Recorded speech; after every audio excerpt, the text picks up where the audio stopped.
It to Beaver. Starring Barbara Billingsley.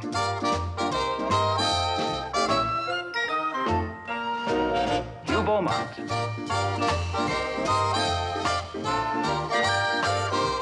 Tony Dow.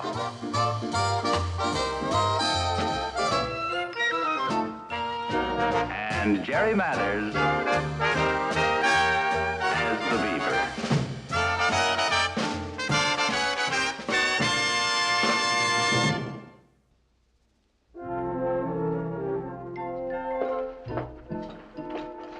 Hey, Mom, guess what? You'll never believe it. Why don't you try me and see? Well, it's Eddie Haskell. Wasn't that something? I didn't even believe when I heard it. Hey, Beav, you didn't tell her yet, did you? No, I was just gonna tell her. Yeah, well, let me tell her. Hey, Mom, you'll never believe it.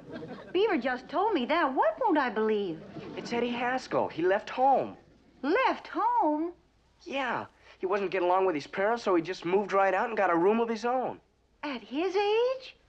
Yeah, he can afford his own place. He's got a job working after school and on weekends. Boy, Eddie Haskell. Imagine somebody ringing his doorbell and saying they'd like to speak to the man of the house, and Eddie'd say, "That's me." Boy. I'm gonna go call Lumpy. And I'm gonna go along and listen. Hi, dear. Hi. What are you looking so thoughtful about? Boys just told me Eddie Haskell left home. He's living by himself in a rented room. Well, that is quite a bombshell. Just hope it doesn't give Wally any ideas. Well, you know the historical precedent.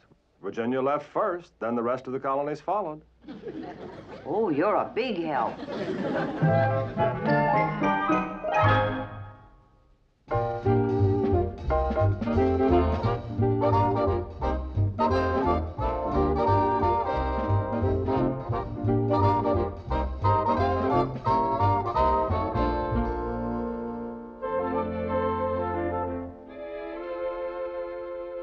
Beaver, I don't understand why you keep tearing all the buttons off your clothes. I thought you were beyond that tree climbing age. Oh, I am, Mom. Well, how do these things happen? Well, you know how it is with big guys, Mom. You're standing there talking, and then you shove some guy, and he shoves you back. And the next thing you know, you're losing buttons.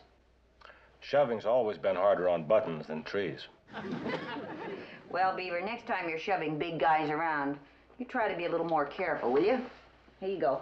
Thanks, Mom. Oh, June, I forgot to tell you, I ran into Eddie Haskell's father downtown today. Oh, what do you have to say? Well, he's very disappointed in Eddie. You mean Eddie's moved back home? Beaver, your mother finished your sweater, didn't she? Oh, yes, sir. Well, there really isn't much to it. It seems that Eddie and his parents had some differences, and as Mr. Haskell says, they seldom meet Eddie head-on if they can help it, Eddie being such a sensitive child. Mr. Haskell said that? Well, parents don't always see their children the way other people do. Anyway, they figure this job of Eddie's went to his head, and they hope that if he's out on his own for a while, paying his own grocery bills and rent, that maybe he'll get it all out of his system and move back home again. Well, I'm relieved to hear that. I wondered if any parents would let a boy walk out just like that, even if the boy's Eddie. Well, they hope it'll be a good lesson for him. Ward, maybe you should sound Wally out, see what his reaction is. Now, look, dear, the only thing on Wally's mind right now is finishing high school and getting into college. I hope so. Ward, did boys leave home and rent rooms of their own when you were this age? No, they ran away to sea and came back as millionaires. Suppose it's too late for you to try this, huh? Yeah, I'm afraid so.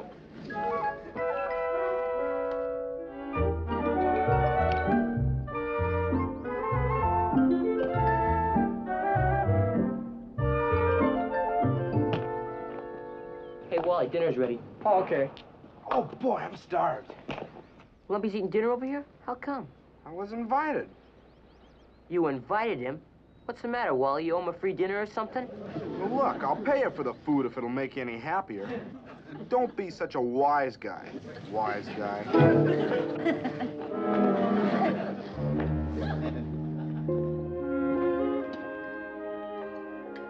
Clarence, would you like more potatoes? Thanks, Mrs. Cleaver.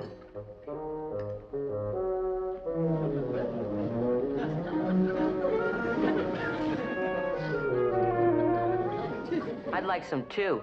if there's any left. Thanks. Well, boys, what do you hear from your friend Eddie Haskell these days? Yes, has he moved back home yet? Moved home? Well, gee, Mom, why would he do that? Well, I don't know. I just thought maybe the novelty of living alone had worn off. Golly, no, he's having a ball. Yeah, that guy's really living it up. The only time he's been back home is to get clean sheets. Have you boys seen where he's living? Well, not yet. Eddie says he's been pretty busy and hasn't had a chance to have the guys over yet. Boy, it must really be neat to have your own place and to be your own boss. Yeah, Eddie says he's even gonna get a telephone. Boy, wouldn't that be a blast? You could talk all night to your girl without your snoopy parents This is very good pot roast, Mrs. Cleaver. Thank you, Clarence. Well, I wonder if Eddie is enjoying a meal like this in his room tonight. Oh, he's doing very well, Mr. Cleaver. He's been buying TV dinners. Gee, does he have his own television set? Not yet. He eats the TV dinners and listens to the radio. Well, he's quite the gourmet, isn't he?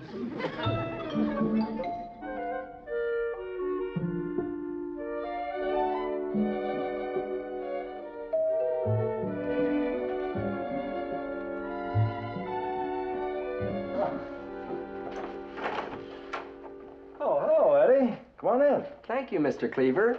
Good evening, Mrs. Cleaver. Hello, Eddie. I guess you folks know that I'm living by myself now. Yes, we did hear something about that. Yes, it's quite a responsibility, being the head of a household. Tradespeople to contend with, taxes. Taxes? Did you buy, Eddie, or are you renting?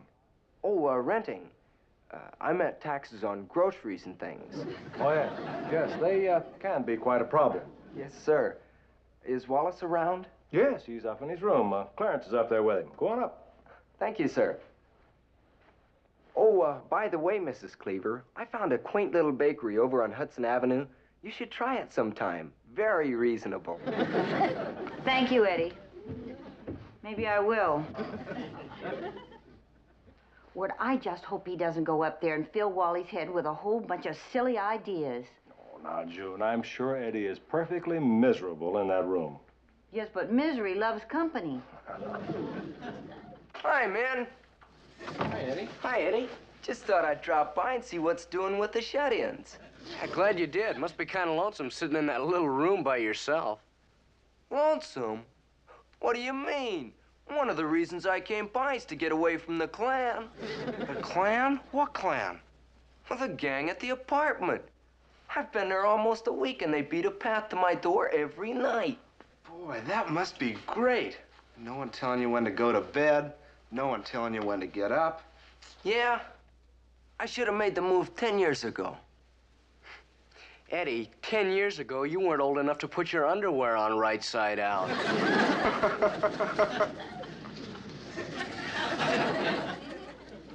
Don't be envious, Sam. I got this thing made, and you know it. Boy, Eddie, it must be something being your own boss. I've always been my own boss, Squirt. Somebody throw a blanket over the kid or something. Hey, how about you two lads popping by some of these evenings for dinner? And sit by the radio with the TV dinner? I'm way past that. I got a system. I light the fire, and I put some grease in a pan, and I get a lot of smoke going. Then from all over the apartment, the girls come running to see who's gonna cook for poor little helpless Eddie. No kidding?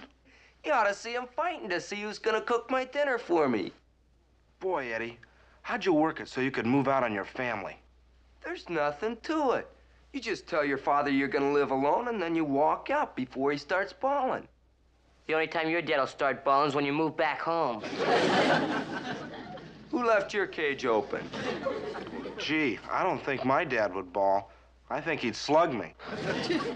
Well, whenever you guys see the light, you let me know. I'll speak to Mrs. Evans. Who's Mrs. Evans? My landlady. She'll give you a break on the rent. Yeah? Well, only because of me. She doesn't want to lose me. Says the place has really livened up since I moved in. I'll see you guys. Oh, Wally, about that dinner at my place. I'm free tomorrow night, and it's Saturday. You and Lump could drop by for dinner and spend the night. Boy, that'd be neat. Well, I don't know. I'll have to ask my parents first. Great. I'll see you guys. Come on to my house, so come on. I'm gonna give you candy. Man. Lumpy already called his dad, and it's all right with him for Saturday night. Oh, I don't know, Wally. Well, gee, Dad, it's just overnight, and after all, Eddie's my best friend. Well, I guess there wouldn't be any harm in it if you fellows behave yourselves. Well, sure. You can't blame the guy for wanting to show his place off. All right, Wally. Thanks a lot, Dad. Hey, Mom, it's all set. What's all set? Oh, just that Wally and Clarence are going over to Eddie's for dinner tomorrow night. Over to Eddie's? Oh, Ward, I don't know. I don't like the idea of Wally getting home too late. Oh, he won't be getting home too late, Mom. Dad gave him permission to stay overnight. Oh. Well, if you think it's all right. Well, now, look, dearie, if you think there's something wrong Oh, with it... no. If you gave him permission, well, then it's fine. Well, but... If that's Richard, tell him it's page 62 in the civics book. Hello? Oh, hello, Mr. Haskell. Yes, Eddie was over here this evening. Yes, as a matter of fact, he asked Wally and some of the other boys over for dinner tomorrow night and to spend the night. Yeah. Oh, I see. Yes, I can see your point. Yeah. Well, I'll be glad to cooperate. Yeah. Sure thing. All right, goodbye. Is Eddie's father upset about something? Yes, he is. They feel that Eddie may be weakening about coming home, and they're afraid if the boys make a big fuss over him or encourage him, it might just aggravate the whole problem. They're right, Dad. You know, it just might aggravate the whole problem. Beaver, your father and I are discussing something. Would you mind going upstairs? Okay, Mom. Boy, this is the second time this week you guys have chased me out of the room. Things are really jumping around here. Ward, we can't let Wally spend the night with Eddie now, knowing Mr. Haskell's attitude. Yeah, I know. The only thing I have to do is find some graceful way to withdraw my permission. You know what would have made all this a lot simpler? What? If Eddie'd run away to sea and become a millionaire.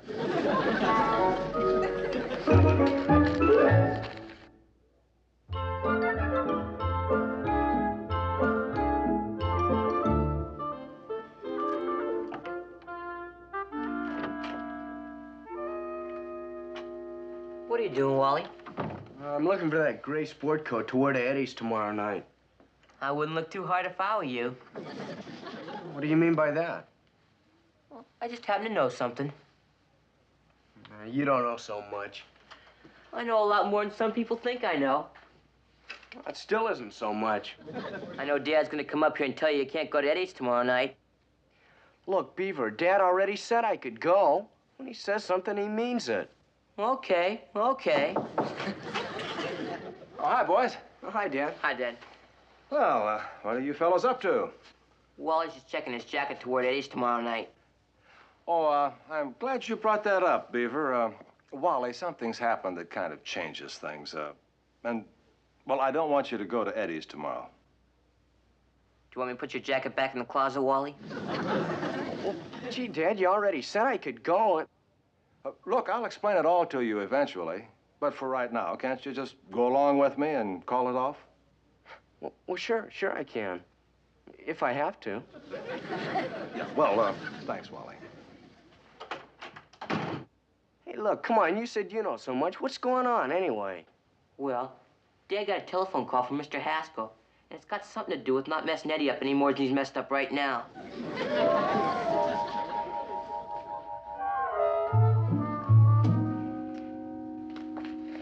Did you break the bad news to Wally? Yeah, I don't think he was very happy about it. I couldn't tell him too much. After all, Mr. Haskell told me in confidence about not encouraging Eddie. What are you doing now? Oh, I promised Mr. Haskell I'd call Fred Rutherford and get him to keep Lumpy home, too. Ward, aren't you getting terribly involved in this thing? Well, dear, if our boy left home, wouldn't we be thankful if other parents got involved?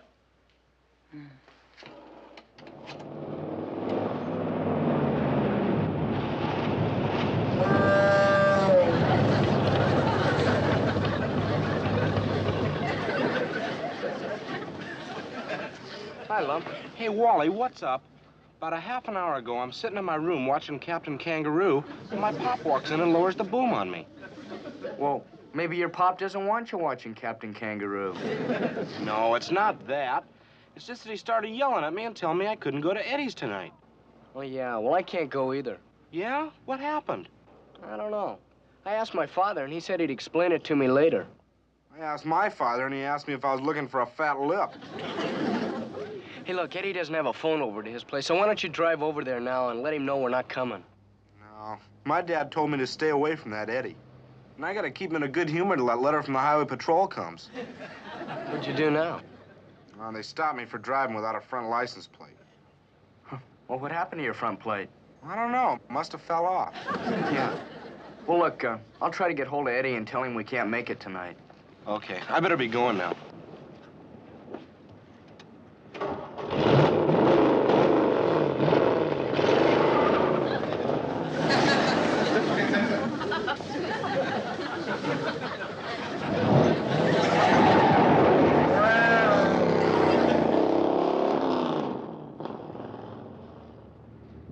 Boy, Dad, that Lumpy sure is a neat driver, isn't he? Yes, real neat. Say, Dad, would it be okay if I went over to Eddie's for a couple minutes? Well, what for, Wally? Well, he doesn't have a phone over at his place, and I want to let him know we're not going to be able to make it tonight. Oh, well, yeah, I guess so. Can I go too, Dad? What do you want to go for, Beaver? Well, I want to see how Eddie's living it up in his rented room. Oh, well, I guess it'll be all right. But maybe Eddie doesn't want to see you. Oh, that never bothers me, Dad. Come on, Wally.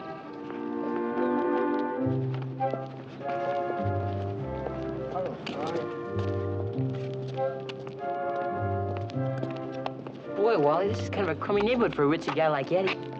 Yeah, I think this is it, Beav.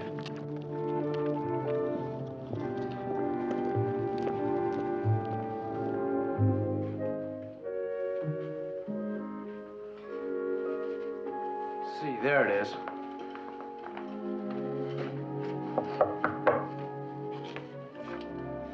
Yes, boys? I was looking for Eddie Haskell. Oh, well, this is his room, but he's not in. I was just straightening up. I never saw such a housekeeper as he is.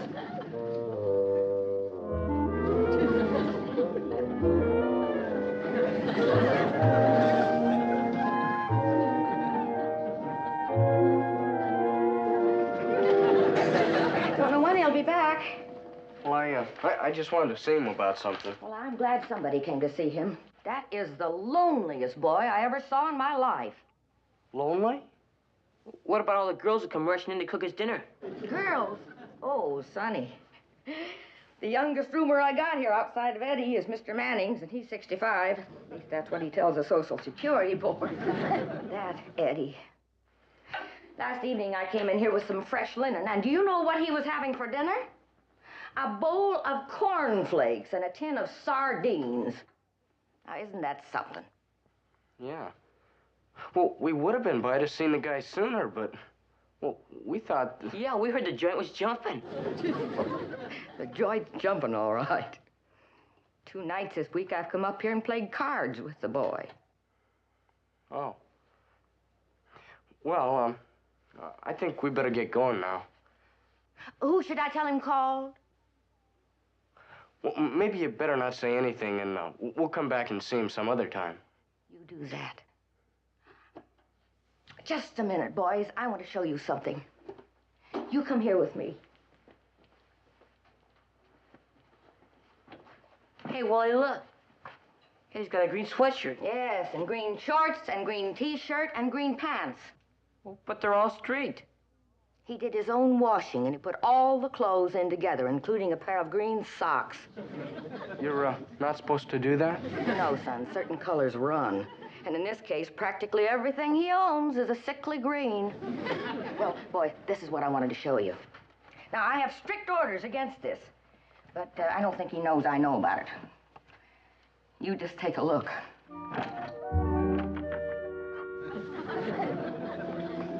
Hey, Wally, the dog. Hiya, fella. This is Eddie's dog? He went down to the pound and got him so he wouldn't be so lonesome at night. Golly. Oh, come on, take it easy, fella. He cries even louder at night. And you know something, boys? I've got a sneaking suspicion that this dog isn't the only one that feels like crying. Yeah. Well... You asked me the best thing for everybody would be for that boy to move back with his family. Yes, ma'am. Well, we should really be going. Sure you don't want to leave a message for him? No, thank you very much. Goodbye.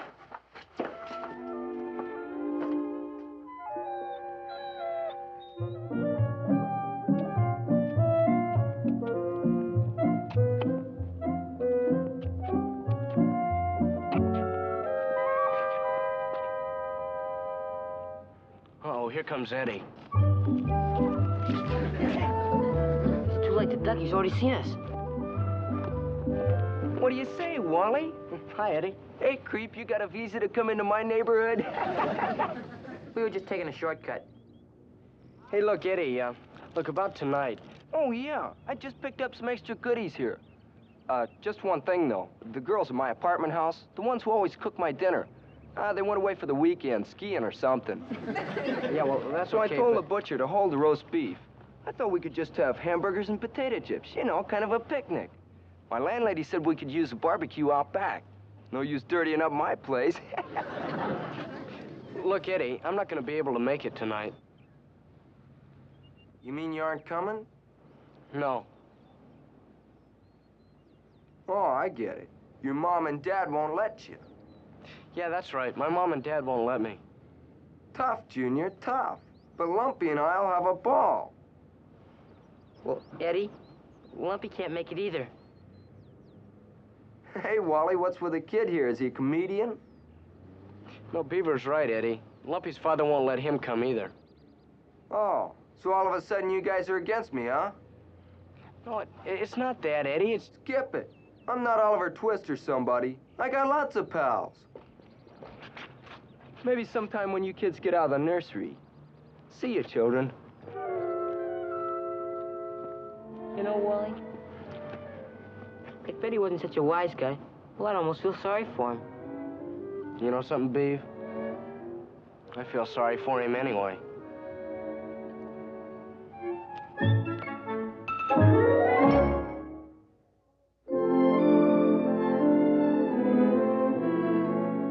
Wally, when did you find out that Eddie Haskell was moving back home?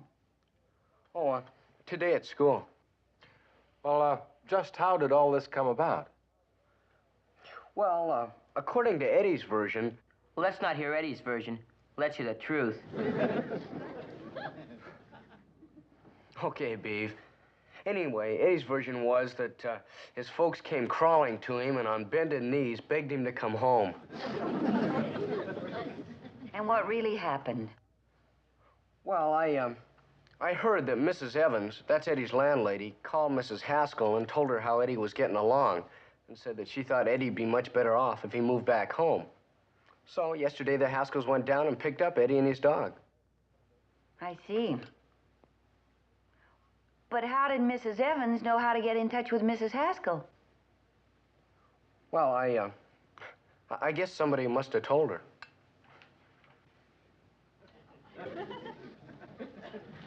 Wally? Yeah, I guess so. Well, Wally, I think that was fine. And I also think that after all this, Eddie may be a lot happier with his folks.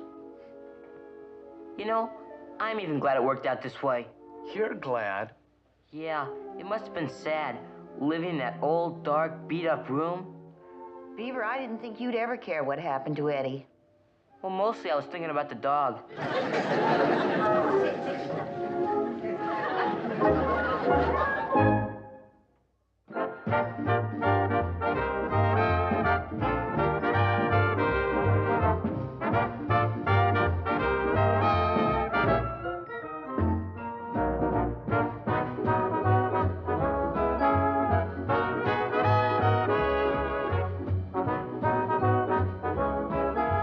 Beaver.